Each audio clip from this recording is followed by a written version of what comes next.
So Patrick came up to me earlier today and said, here's my standard introduction, but you probably won't read it. And so now I'm going to read it.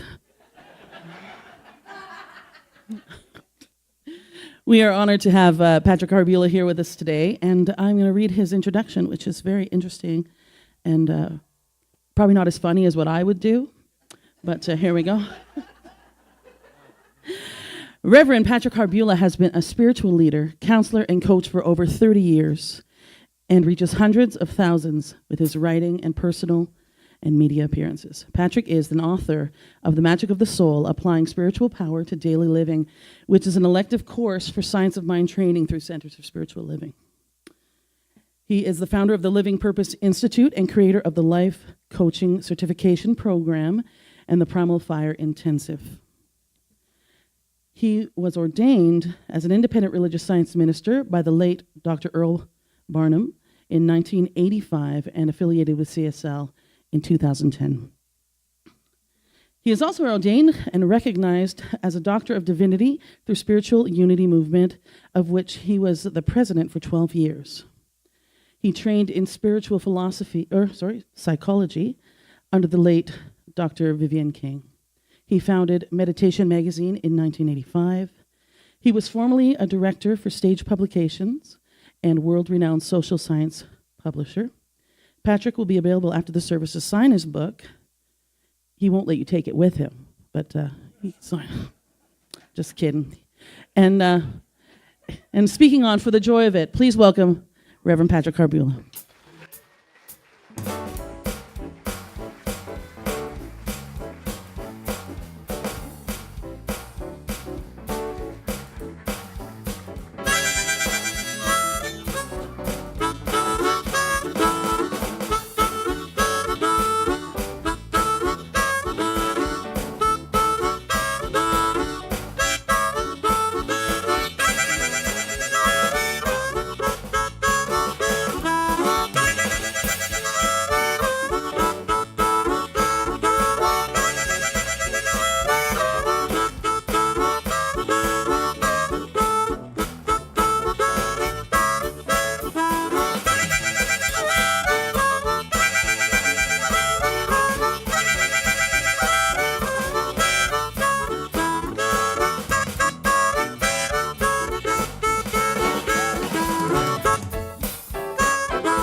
How about this band and Amy Bishop and the whole band?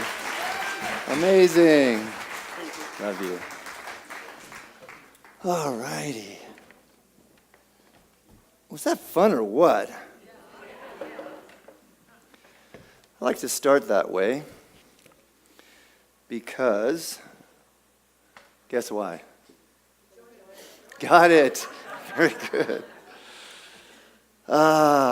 Gosh, so excited to be back here. I'm going to start with a quote from the founder of religious science, Ernest Holmes. Life is not just something to be endured, it is to be lived in joy in a fullness without limit. We have a song to sing, we have a joy to bring to the world, and love and peace and happiness. Yes? Yes. Cool. So I want to give you my definition of joy for how I live my life and for the purpose of my workshops and classes and virtually everything I do. So joy to me is not the opposite of sadness. That's happiness. That's a personal experience. Joy for me is an a pervasive spiritual quality that can in fact be present even in the moments of loss or grief or sadness.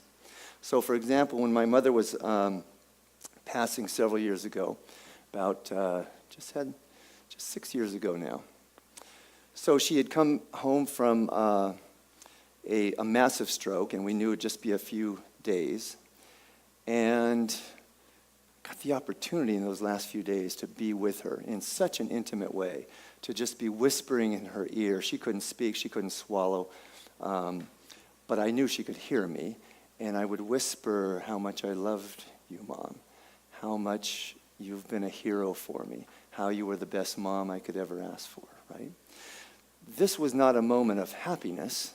These weren't moments of happiness, but they were moments of joy in how I define it, synonymous with deep inner connection, synonymous with deep inner peace, right? That's the kind of joy I'm talking about. So Esther Hicks in the Abraham teachings says if you had one goal, and that was to feel good, you would never again need to hear another word from anyone. You would live successfully and happily in a way of fulfilling your life's purpose ever after. If you had one goal, and that's to be in joy, everything else comes into alignment. The way I like to say it is if we are simply, this is bringing our teaching, it's bringing every teaching down to the simplest common denominator, and I love simplicity, is if we're living from an inner experience of freedom and joy, which is the one thing, by the way, that we have complete control over, then everything else comes into alignment. In fact, everything in the Science of Mind book, everything in every metaphysical or self-help book that's ever been written comes into play easily, effortlessly, naturally, when we're simply living from an experience of joy. That makes sense, right? You don't even have to know. It's fun to read all those books. It can bring us joy to read those books. But if we're living from that inner experience, it's an inside-out game, right? We hear this all the time. And yet we forget that sometimes, right? We forget that. Even in sometimes when we're doing spiritual mind treatment, we're thinking, oh yes, when I have more money, then I'll be content. When I heal this illness that I'm experiencing, then I will be happy and joyful, right? But that never works, because as long as we're saying it's in the future, then it's an outside-inside game. When I simply get that the whole point of spiritual mind treatment is not the demonstration, it's the feeling inside, right? So when I get the feeling inside, then the outer world will always take care of itself, yes? So I want to hear, what are you feeling joyful about today? Call it out one at a time if possible. Your hip. Joyful about your hip. Love it. What was that? Life. Excellent. Friends. Music. Great music. Song. You guys aren't very good at the one at a time thing.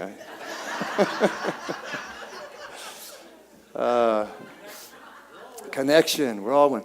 Well, I got to tell you, I'm so joyful just to be here at this center, in this community. You know, this is the first time I've spoken in this building. Last year I was here. I did the last service in the last building, and I did the first workshop in this building. So, and this feels good. This is such a nice container. I don't like speaking in theaters because it's hard to see the people way up there, right? And you got Amy Bishop. I mean, come on. Come on.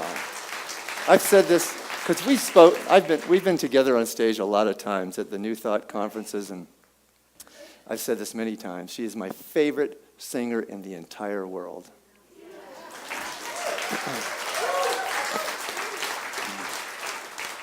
And you know what? I'm thinking, I noticed a lot of new people were coming in. I saw the hands go up today. I was thinking, you guys that are brand new, and correct me if I'm wrong, you must be thinking, what is this place? This is amazing. You guys do church, if we don't call it that anymore. You do Sunday celebration better than anyone, as good or better than anyone. The vibe here is incredible. So, if we simply had one goal, and that's to feel good, to live from an inner experience of joy, we wouldn't have to know anything else. But what about when things aren't going the way we want to go? So here's this little slide here. For all who may be having a bad day, it can always get worse.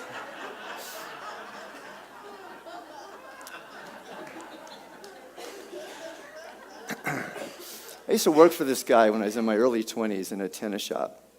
And he was this funny guy. I thought he was funny. He was had this really gruff personality, but he came upon it honestly. He was from New Jersey. And so he was a really tough guy, and when people would complain in the shop, he would just kick them out. And but he came up to me one day, and he had a good heart underneath it all, though. But he came up to me one day, and he looked me in the eyes, really serious, and I could tell he was about to impart some wisdom from his life experience. And he said, just want you to know that no matter how bad it gets, it can always get worse. And he was serious. And I think there is a spiritual message in there somewhere, but it's a little bit backwards maybe. Anyway, so Pam Grout said it. Any Pam Grout fans? E squared, E cubed. So she said it this way, and this is maybe my favorite quote of all time. Once you can say, this is the best thing to happen to me about everything that happens in your life, you'll be aligned with the FP, the field of potential. You align with the FP by loving everyone, by seeing the face of God in everything, by feeling happy, by being joyful and grateful for everything, no matter what. Instead of letting the apparent reality dictate your feelings, you line up with the FP, which knows nothing but love, peace, and perfect contentment. Right? Let's take a deep breath into that. Nothing but love, peace, and perfect contentment. That's the inside-out job. And I know it's a challenge sometimes when something comes up in our lives, right, that's really challenging, and yet it's a practice. It's about becoming more and more aligned with that FP.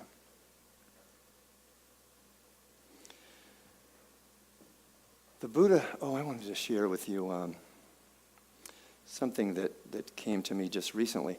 So my sister, who's been estranged from our family for virtually her whole adult life, she's been a heroin addict her whole adult life, and whenever she was using, which was most of the time, she wouldn't be in contact. So I hadn't heard from her for 6 years.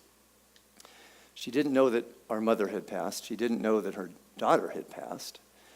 And I didn't know if she was alive or not. And I got a call from her counselor at a methadone clinic, and she's using methadone, I assume, because she can't get heroin anymore, because she's not in a position to prostitute herself anymore for money.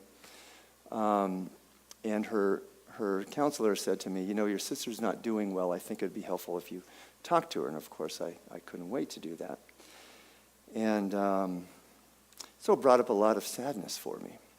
And then I found out just a couple weeks ago, when I actually got to have lunch with her, and I'll tell you about that in a moment. But, and then I called, so I hadn't heard from her since October, and then I called her counselor a few weeks ago since I hadn't heard from her, and I said, how's she doing? And she said, well, she's back on the street, living on the street. And that brought even more, at least when I saw her, she was living in somebody's trailer for a little while, so that brought up even more sadness. But because of my practice, for looking at the magic in every experience, for opening to the greater freedom, joy, or love that wants to come from an experience, I found the joy in my sadness. Because, at the heart of every uncomfortable feeling we might have, there is a greater freedom, joy, or love that wants to emerge. Right? Because at the heart of my sadness, when I go deep into my sadness, what I always find is my deepest love. If I didn't love my sister so much, there wouldn't be that sadness. Does that make sense? When someone, the most challenging thing in life is when we lose someone who we love, right? And so when that happens, when someone comes to be in that situation, then I'll often say, I really understand that your sadness, your grief, your tears are a beautiful testimony to your love for this person, right? So that doesn't take the pain away, but it might help the person to focus on the love a little bit more. That's at the heart of the pain.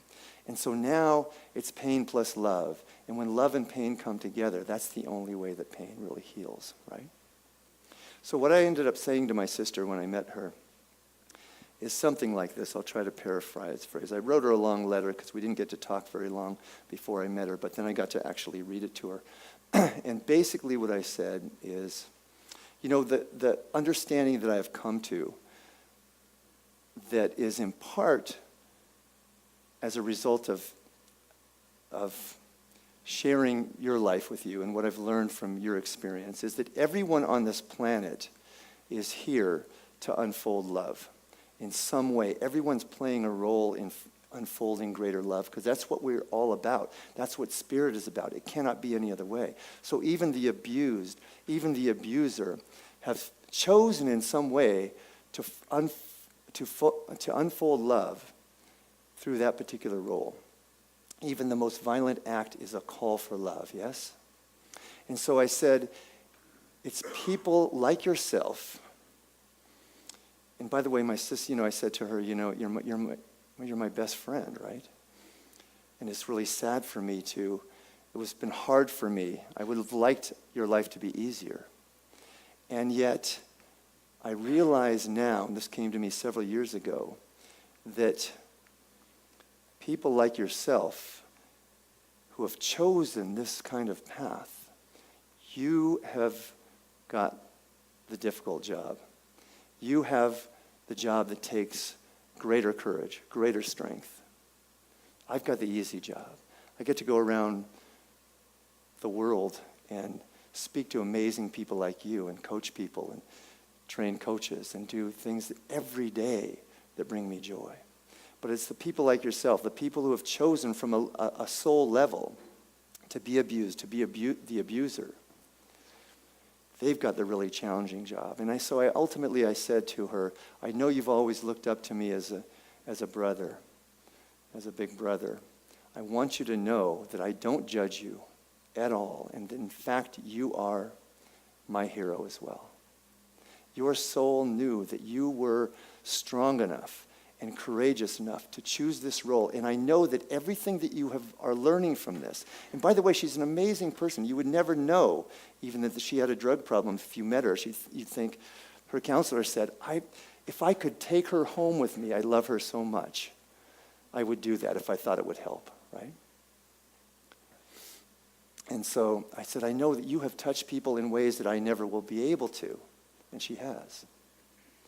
And it meant a lot to her and a lot for me to be able to say that. When I had lunch with her, it was such a freeing experience. It was the first time in my adult life that I had sat down with her and I wasn't trying to fix or change her because I knew she was on her perfect path.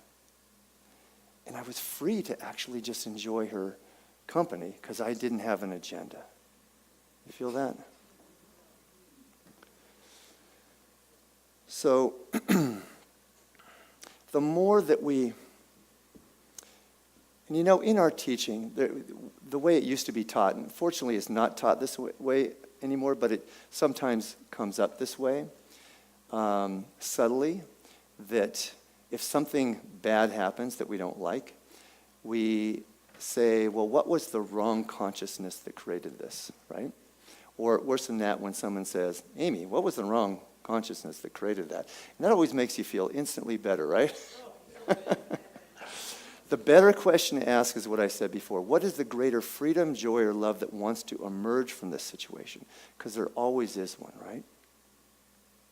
And the more we practice this, the more I practice this, the more I embark on a life of non-attachment. The Buddha said it this way, or I think the Buddha said it this way, because actually it was probably 5 years ago when I spoke here, and I was up in Canmore visiting up there, and I went into a bookstore and I saw this quote by the Buddha. So I went to, and the next day I wanted to include it in my talk, so I went to the internet and looked it up to get the wording right. And I came to a page that said, it had a picture of the Buddha, and the heading was, I didn't say that. So apparently it was a list of all the sayings attributed to the Buddha that he didn't really say. But I'd like to think he did say it to at least one disciple at one point. And this is profound to me. When we finally realize that everything is perfect just the way it is, you can do this with me, we'll tilt our head back and laugh at the sky. Do you feel the freedom in that? The lightness? And here's the interesting dichotomy, is that, our teaching is really good about setting intention. As I say in the Magic of the Soul, actually, I think I'll even move to that slide. I'm a little bit nervous about putting the slide up. I use this graphic when I speak at my home center in Simi Valley. I've never done it on the road before, so we'll see how this goes. It's my favorite teacher. Swami Harbula Ananda.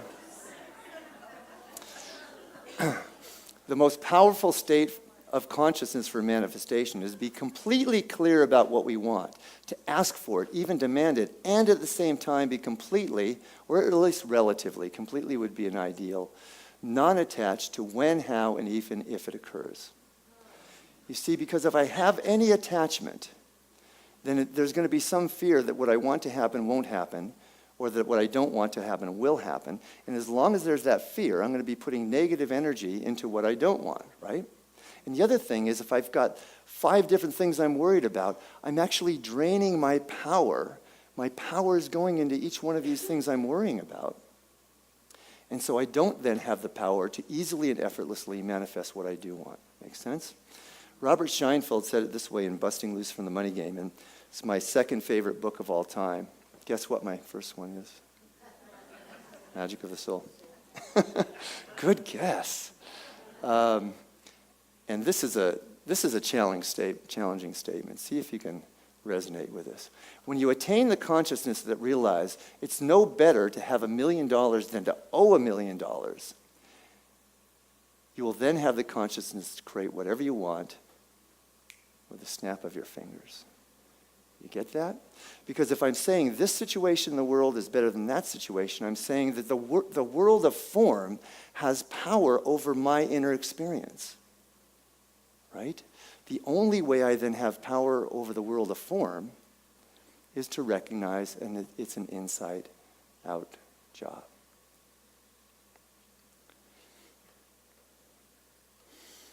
So, what I have found is that practicing non-attachment, looking for the magic in every experience, which is what my book is all about, looking for and embracing the love, freedom, joy that wants to emerge from every single situation, seeing the beauty in everything, I cannot help but live a life of joy. And sometimes people will say, I had someone who came up to me in a class and said, you talk about living in joy all the time, and I know, because I've been around you a lot, she had taken many of classes, that you actually do. Sometimes people won't believe that 97%, I'd say, of the time, every single day I'm living in joy. Doesn't mean sadness doesn't come up, but again, there's joy in the sadness as long as I don't resist it, right? And all of our most famous teachers are saying the same thing. Right? Byron Katie says, love everything, love every experience. Eckhart Tolle says, give up resistance to what is. August Gold in New York says, invite everything. Robert Scheinfeld says, appreciate everything. I say, look for the magic in everything. It's the only non-attachment and embracing everything is the only way I have found to inner peace. And so what happens then when I'm living from this inner experience of freedom and joy is I naturally choose activities, choose paths, choose experiences that will bring me the most joy. It's amazing to me when I lecture about this sometimes what an eye-opener it is for people to think that I can actually choose what brings me the most joy in life, right? So I have an exercise that I offer to people is try this for the next week and see what happens. Wake up in the morning and say, what will bring me the most joy to do today? And then go do it. no matter what it is, no matter what's on your schedule. And by the way, since joy is a pervasive spiritual quality, it's not instant gratification. It's a long-term, it's a lasting joy. So to determine that, I can say, looking back from a month from now or even a year from now, will choosing this action today or this week or whatever, will that bring me the most long-term joy? Looking back, will I say that was the most joyful thing I could have done, right, as opposed to instant gratification? I have clients who don't like to work out, but they want to have a healthy body, right? So they hate going to the gym. But what will it be like a month from now, looking back, if you go to the gym today? Oh, that'll bring me joy, right, because I'll be healthy. So it's focusing on that long-term joy and bringing the energy of that back into the moment, and then going to the gym becomes fun because I'm focused on that joy. Make sense? And the other thing is that as human beings, we tend to choose what brings us the most joy, but we forget about the joy for which we are choosing, right? So I might say, gosh, I hate this job that I'm going to right now, I don't really like. I hate going to this job. But I wouldn't be going if there wasn't some joy, even if it's simply the paycheck and all the joys that come from that. You know, I hate raising these teenage kids. Anyone got teenage kids? But there must be some joy or you wouldn't be doing it, right? So, but by consistently asking, what will bring me the most joy, it brings us into alignment, and we come back to the understanding of why we are doing things, and therefore we end up living in a consistent, relatively consistent experience of joy. And by the way, doing what brings us joy is the most powerful demonstration of self-love that we can offer ourselves. And that is the key to everything. There is nothing more important. My baseline spiritual practice is I love myself no matter what. You know, the true test of self-love isn't loving myself when I just did something really cool. I just gave a really great talk at CSL Calgary. It's when I bomb, which hasn't happened for a while, fortunately, but it has happened. If I bomb and I walk away from it saying, it's okay, I'm human, I'm not perfect, right? I love myself no matter what. Or I say something that hurts the feelings of someone I care about. If I can love myself in that moment, that's true self-love. If I can love myself when I just made an error that cost me $20,000, if I can love myself in that moment, that's the true test of self-love. Encourage you to love yourself no matter what. It was so beautiful in the meditation this morning that Reverend Marjorie led, and it was all about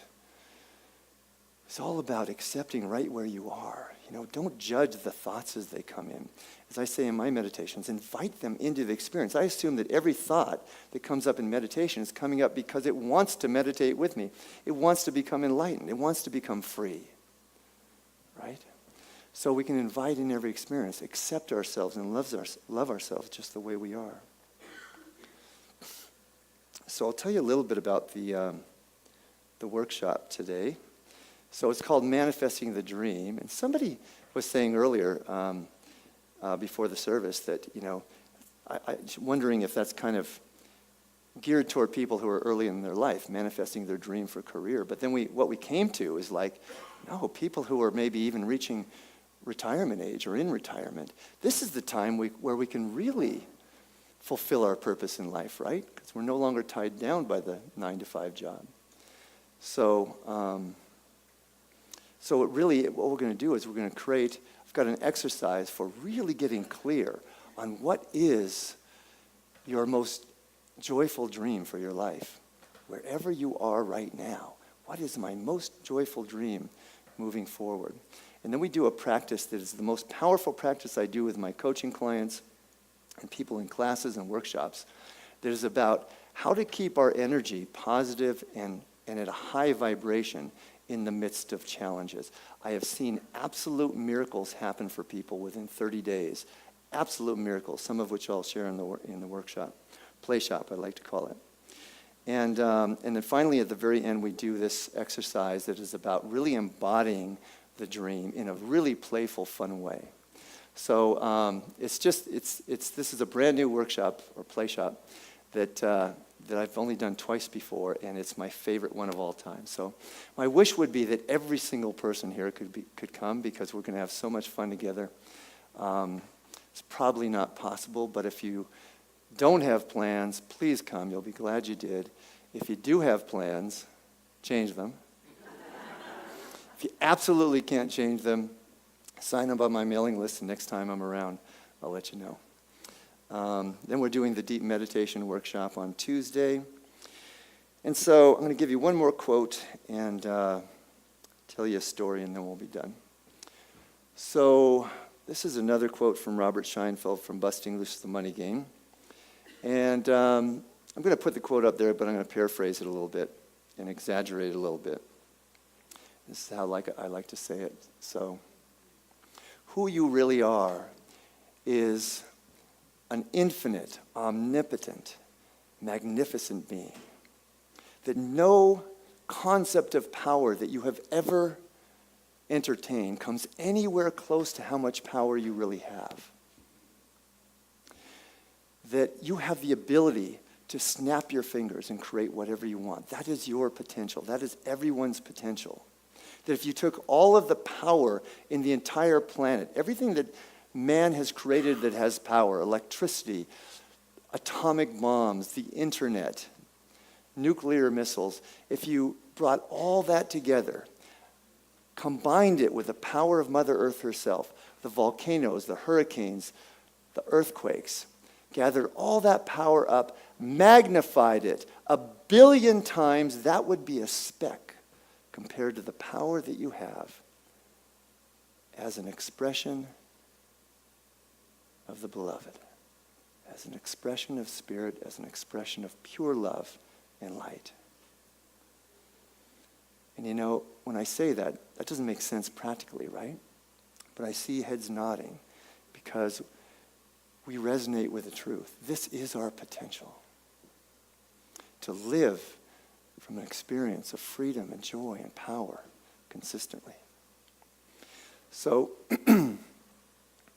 I'll tell you a quick joke and then a story. So if you were in my workshop last year, you would have heard this joke, so it'll be a reminder.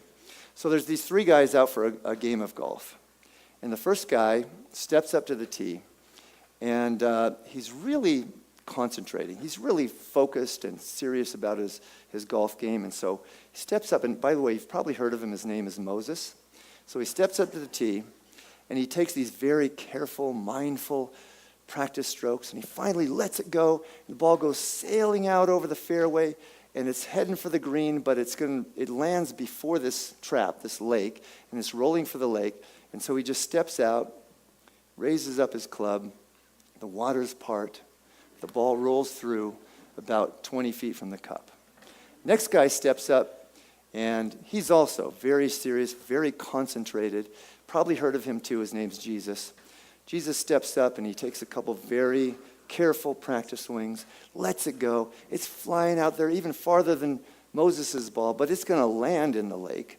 So he just steps out calmly, raises his hand, and the ball just stops 6 inches from the surface, hovers there. He calmly walks out on the water, taps the ball under the green, about 10 feet from the cup. Third guy steps up, and this guy's the opposite of the first two. He's not taking it seriously at all. He's laughing, he's joking, he's having the greatest time. He doesn't even look at the ball. He just takes a one-handed swipe at it, and the ball hooks way off to the side. It bounces off the roof of this caddy shack, over the fence onto the freeway. It's like ricocheting between cars. It finally bounces off this big semi, comes back over the fence, lands on the roof of the caddy shack, rolls down to the drain gutter, down the drain gutter, down the drain pipe, onto the fairway. It's headed for that same lake. It bounces off a rock, lands on a lily pad. A frog reaches up, snatches it in his mouth. An eagle swoops down and snatches up the frog. And going over the green, the frog just screams out of fright. The ball drops out of his mouth, straight down in the cup. Moses turns to Jesus and says, "God, I hate playing with your dad."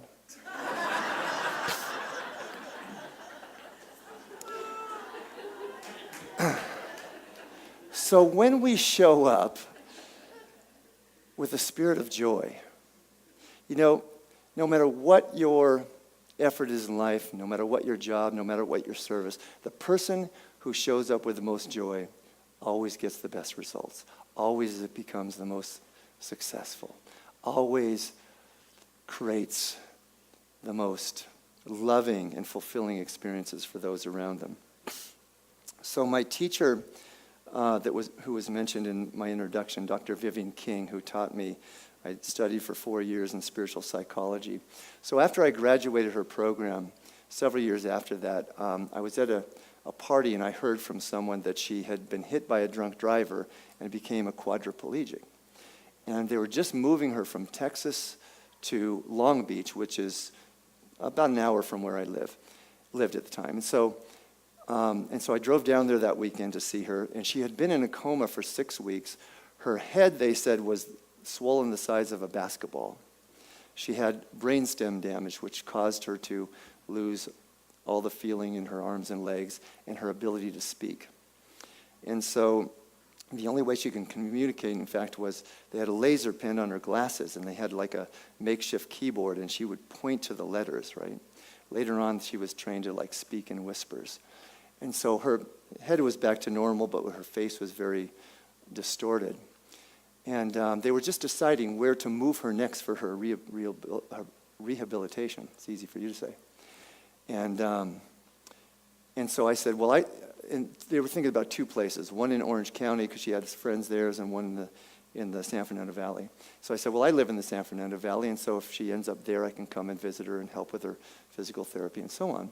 So they didn't know where I lived, but she ended up moving 2 blocks away from my house to a facility. So I got to go and spend time with her and participate in her healing, her physical therapy, and do spiritual mind treatment and energy healing and so on. It sounds like I might be doing a lot for her, but I was the one receiving the gift. She was such a saint of a woman. And to give you an example, one time she would be sitting there eating. She had a mechanical arm that would bring her food up to her mouth so she could try to feed herself. She'd be getting food all over her face. It would be dropping under her apron. As I say this, you might think, man, that must have been an uncomfortable experience, right? Not so for her. She was smiling, laughing the entire time. I would be uncomfortable in that situation. She saw the cosmic joke in it. She knew what she had taught us in spiritual psychology, that she was more than her body, her feelings, and her mind. That she was the soul in incarnation. And so she said to me shortly before her, about a year before her death, she said, Patrick, I am a teacher who can no longer speak. I'm a writer who can no longer write. But as long as I am in a physical body, I can remain a presence of peace, joy, and love on this planet. So when I have challenges in my life, I often think about Vivian. Right? If she could be in joy in that experience, I can be in joy all the time. So can you, right? So much love for you guys. Thank you for having me. Namaste.